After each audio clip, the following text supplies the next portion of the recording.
Ces insectes sombres au corps trapu sont pourvus d'une seule paire d'ailes qui servent à la propulsion de l'animal et lui permettent d'atteindre près de 10 km/h en vol battu.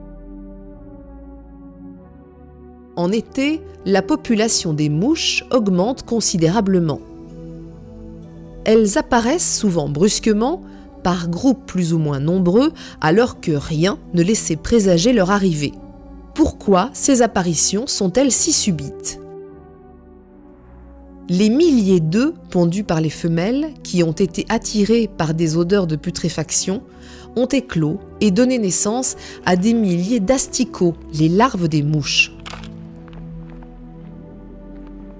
Ceux-ci ont accéléré la décomposition du corps de l'animal. En 1 à 2 semaines, il ne subsistera pratiquement plus rien de cette charogne, dont les tissus auront été ingérés par les larves. Certaines mouches sont particulièrement friandes de viande. Ici, sur un morceau abandonné à l'air libre, il a été possible d'observer la ponte de quelques femelles.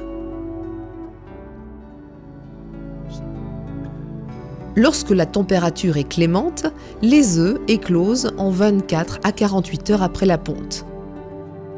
Les toutes jeunes larves, qualifiées d'asticots, sortent de leur gang et se mettent tout de suite à la recherche de nourriture.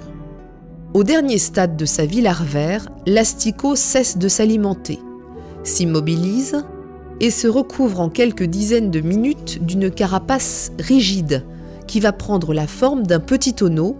C'est une pupe.